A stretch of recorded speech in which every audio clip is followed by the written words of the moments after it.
What if I told you the winds that have howled through Hollis Hall for years might finally be shifting in our favor? Could this be the moment that leads us to a new chapter of hope? One where the agony of the past finally becomes a faded memory? Friends, I'm telling you, the buzz coming out of our beloved Bears camp feels electric, and it all points toward one named Ben Johnson. Hit that like button, subscribe for every heart-pounding twist, and tell me, are you ready to watch this? Franchise rise from the ashes like the phoenix it was meant to be. Whispers are echoing through Chicago tonight. My fellow fans, whispers about a change that could redefine our future.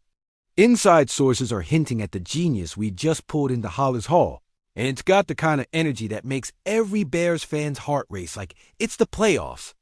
Somehow, someway, Ben Johnson, the man who turned Jared Goff from a struggling passer into a certified juggernaut, has landed in the Windy City. Just think about that for a moment. A system that allowed Goff to conquer the demons of Brian Flores. The same Flores that held him to just 3 points in a Super Bowl now surrounds Caleb Williams, our prospective franchise quarterback. We are talking about a level of offensive genius that this team has been craving since the days of Mike Ditka. And Walter Payton, hard-nosed legends who embody what it means to be a Bear. The ghosts of heartbreak linger over Soldier Field. Names like Ehrlicher, Hester, and even our heartbreaking runs in 06 and 18 remind us what's been missing. But could this be the turning point? What if we suddenly rival our most storied rivalries in ways we haven't dared to dream? Imagine a Bears offense fearlessly asking for blitzes and breaking them down, one that doesn't shy away from pressure, but instead is practically begging for it. An offense keener than the most tenured offense coordinator. This is Ben Johnson's lineage, an X's and O's marvel who's proven his mettle against defenses that have stifled us time and again. If he carved up Flores' schemes like a Thanksgiving turkey with Jared Goff, what could he do with a raw, athletic phenom like Caleb Williams? The thought sends chills down my spine, makes my blood race through my veins. But don't let that excitement sweep you away just yet. We've experienced our fair share of heartbreak in the Windy City. Remember? The risks loom large. Our dreams could shatter like glass on the cold, unforgiving field. What if the chemistry never clicks? What if the learning curve proves too steep for young Caleb as he adjusts to what will inevitably be a barrage of on-field speed and pressure? Could this gamble lead to another dark chapter in Chicago Bears history, piled onto the roofs of our ever-growing hopes? The stakes have never been higher.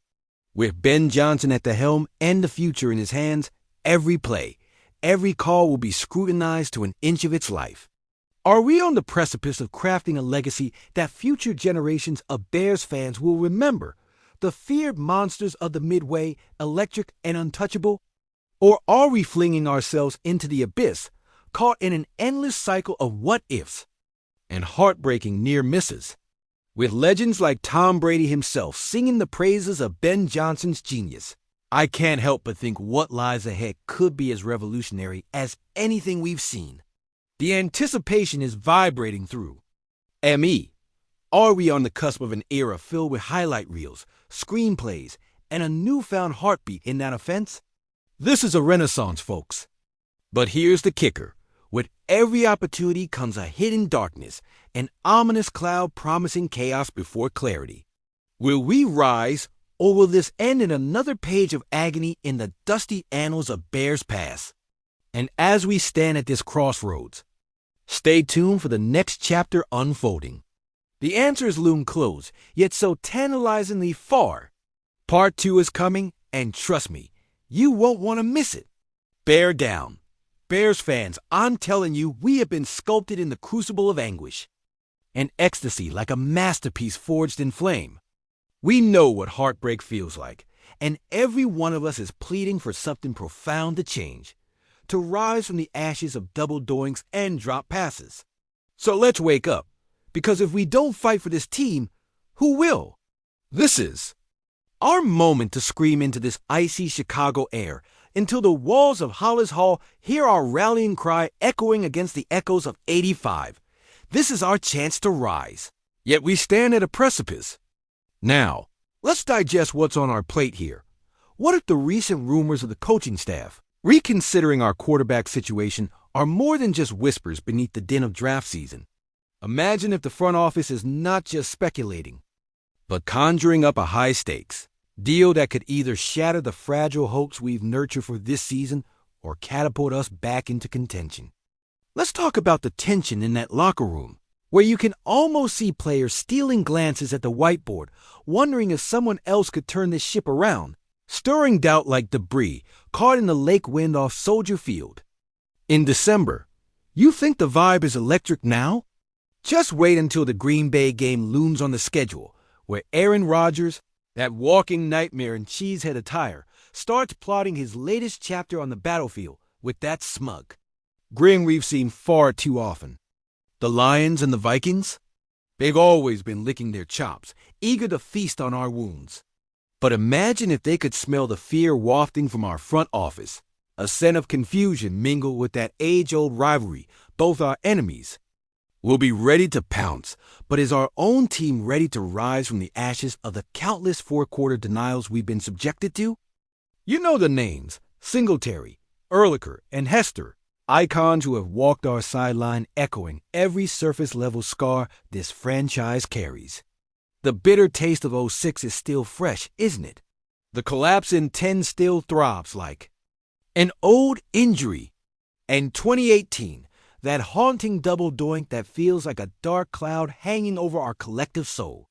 But here we are again, standing at the edge of a potential rebirth or re-ruining. And what have we taken from those painful lessons? Do we still have what it takes to channel that fire, ignite our passions? Or will we instead let our hopes slip through our fingers like too many late-game heroics? Let's face it, we either surge forward, charging headlong into the fray, or we slip back into the shadowy abyss of a new wave of mediocrity, relinquishing our hard-fought history for excuses and missed opportunities. And the clock is ticking. On this regime, we can feel it lingering in the air. A palpable urgency simmers in every heartbeat of this city.